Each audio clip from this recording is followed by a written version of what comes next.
मोक्ष की प्राप्ति, ज्ञान की प्राप्ति, मुक्ति, निर्वाण और सत्य की प्राप्ति। आखिर इसका क्या अर्थ है? देखिए, हर एक शब्द अपने आप में ही एक अर्थ रखता है। अर्थ इन शब्दों में ही है और इन सभी शब्दों का अर्थ एक ही है।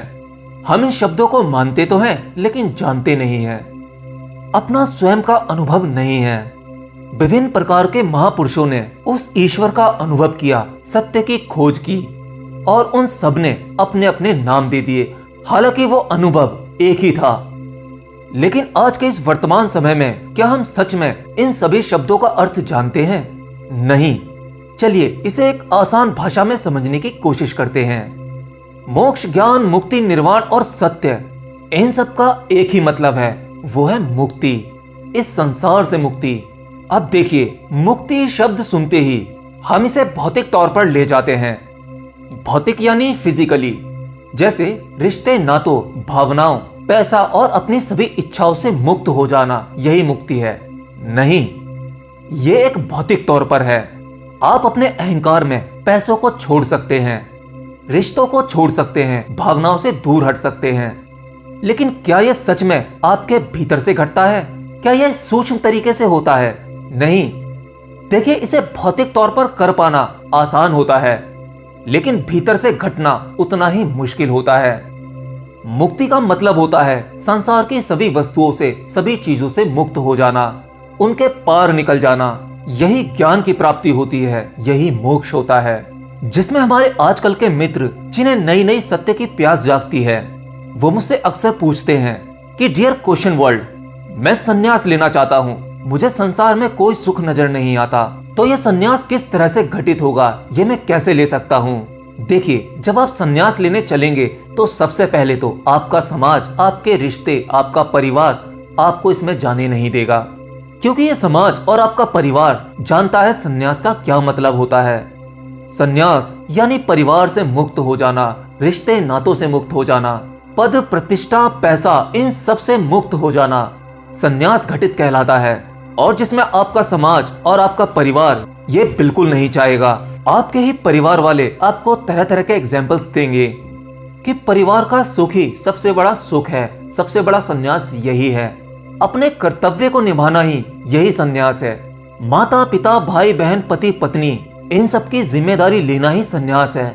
और उनकी ये सभी बातें तर्कपूर्ण लगती हैं, लेकिन सच्चाई यह है, इन बातों का मतलब वह खुद भी नहीं जानते। और इन सभी बंधनों से मुक्त हो पाना इतना सरल नहीं होता। यह स्वयं उस ईश्वर का प्रसाद होता है कि जब आप इस भौतिक संसार से स्वयं ही अलग हो जाते हैं, कहीं दूर निकल जाते हैं। देखिए, जीवन में आप कोई भी चीज छोड़ना चाहें, उससे मुक्त होना चाहें तो नहीं हो सकते, क्योंकि इन सब से जो मुक्त होना चाहता है वो असल में मैं है, आपका अहंकार है। सबसे पहले तो आपको उस मैं को, उस अहंकार को प्रभु के चरणों में समर्पित करना होगा और अपनी डोर उनके हाथ में देनी होगी और कहना होगा, हे प्रभु संभाल, अब ये डोर तेरे हाथ में है, तू जो करवाएगा अब ये शरीर वही करेगा, सही गलत मैं कुछ नहीं जानता। आप अगर कुछ छोड़ना चाहें तो कुछ नहीं छोड़ते। क्या आप एक सिगरेट पीने की आदत भी छोड़ सकते हैं? नहीं, वो भी आपसे नहीं छूटती। क्या आप शराब पीना छोड़ सकते हैं? और अगर छोड़ भी पाए तो उसके लिए आपको एक दूसरी बुरी आदत को ही अपनाना होगा। ज्ञान की प्राप्ति का मतलब यह नहीं होता कि आपको कुछ अलग से एक्स्ट्रा मिलने वाला है, कुछ ऐसा मिलने वाला है जो बाहरी रूप से आएगा। नहीं, ये सब कुछ पहले से ही आपके भीतर है।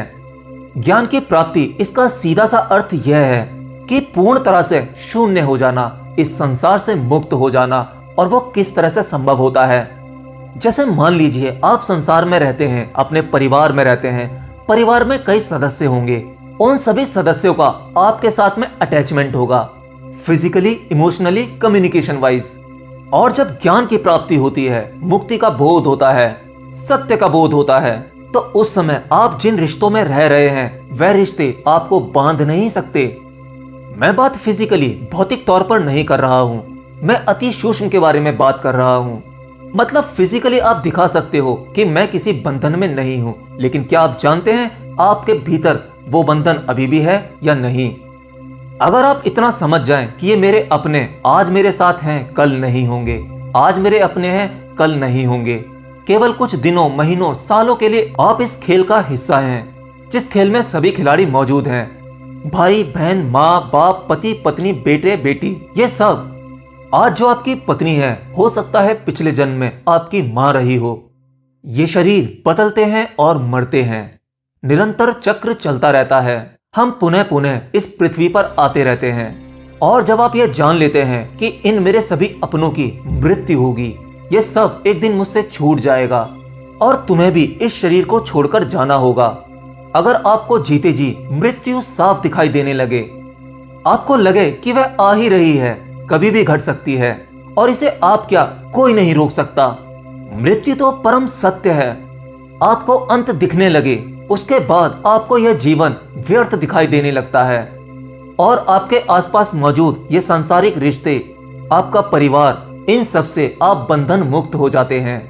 आप इसे जान लीजिए, अगर आप इस समाज में किसी एक व्यक्ति के साथ जुड़े हुए हैं तो वो व्यक्ति एक नहीं है, वे हजारों लाखों व्यक्ति हैं, क्योंकि उस एक व्यक्ति के साथ आपकी और उस व्यक्ति की हजारों लाखों फीलिंग्स और इमोशंस जुड़े हुए हैं। और न जाने आप इस दुनिया में कितने लोगों से जुड़े हुए हैं, आपके दोस्त, भाई, बहन, ऑफिस में कलीग्स, बॉस। और जब आप अपने आप को एंटरटेन करने के लिए सीरियल्स या फिल्में देखते हैं तो वहां पर भी न जाने आप कितने सारे इमोशंस से जुड़ जाते हैं। हालांकि वो इमोशंस आपके नहीं हैं, उन चित्रों में दिखाए जा रहे हैं, लेकिन फिर भी आप उनसे जुड़ जाते हैं। जब आप किसी के प्रेम में पड़ते हैं तब आपके भीतर कितने सारे इमोशंस होते हैं, यानी आप गहरे बंधनों में बंध रहे हैं और आप चाहकर भी इन बंधनों से मुक्त नहीं हो पाते। और फिर मुझसे पूछते हैं कि सर, मैं ध्यान करने बैठता हूँ तो उस ध्यान करते समय अचानक से मेरे दिमाग में हजारों लाखों विचार एक साथ टूट पड़ते हैं। मैं उन विचारों से घिर जाता हूँ और उसके चलते मैं ध्यान नहीं कर पाता। अरे भाई, वो विचार आ नहीं रहे हैं, उन विचारों को आपने खुद ही दावत दी है।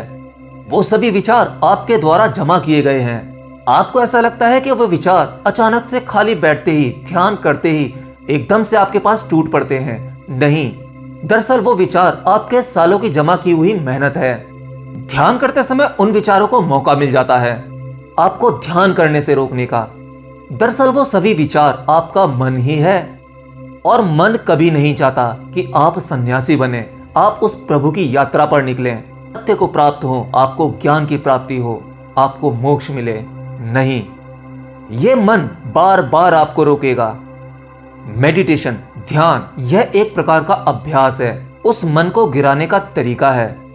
इसीलिए ध्यान करते समय आपको जितने भी विचार आते हैं उन्हें आने दो। भाई, ये आपके विचारों का ही बैंक बैलेंस है, उन्हें खर्च होने दो। उनसे आपको बिल्कुल नहीं डरना है। जितने विचार आते हैं आपने खुद ही तो जमा किए हैं, क्यों, है ना? ये सब कुछ आप ही ने तो बनाया है। आप जितना ज्यादा समाज में इन्वॉल्व होगे उतने ज्यादा विचार जमा करोगे। तो ध्यान करते समय इन विचारों को आने दो और आके जाने दो। बस देखो और एंजॉय करो, ध्यान में बैठे रहो। धीरे धीरे जब ये विचार खर्च होने लगेंगे, आप इनसे मुक्त होने लगोगे। और फिर एक ऐसा समय आएगा कि आप समाज में रहकर भी बंधन मुक्त होंगे, रिश्ते नातों में रहकर भी रिश्ते नातों से मुक्त होंगे। लोग आपसे भावनात्मक रूप से जुड़ेंगे, लेकिन आप इसके परे होंगे।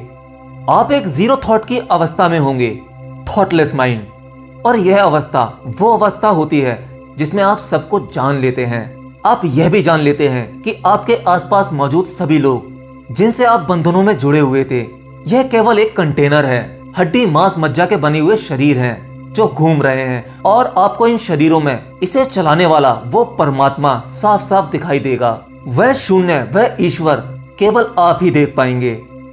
और इसी के चलते आप ना तो भावनात्मक रूप से, ना ही शारीरिक रूप से, ना ही कम्युनिकेशन वाइज, मतलब ये मोह माया, इन सब से मुक्त हो जाओगे।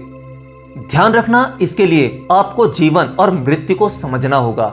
अगर आप मृत्यु को समझ लेते हैं और इसका अनुभव कर पाते हैं तो समझो आप मुक्त हो गए।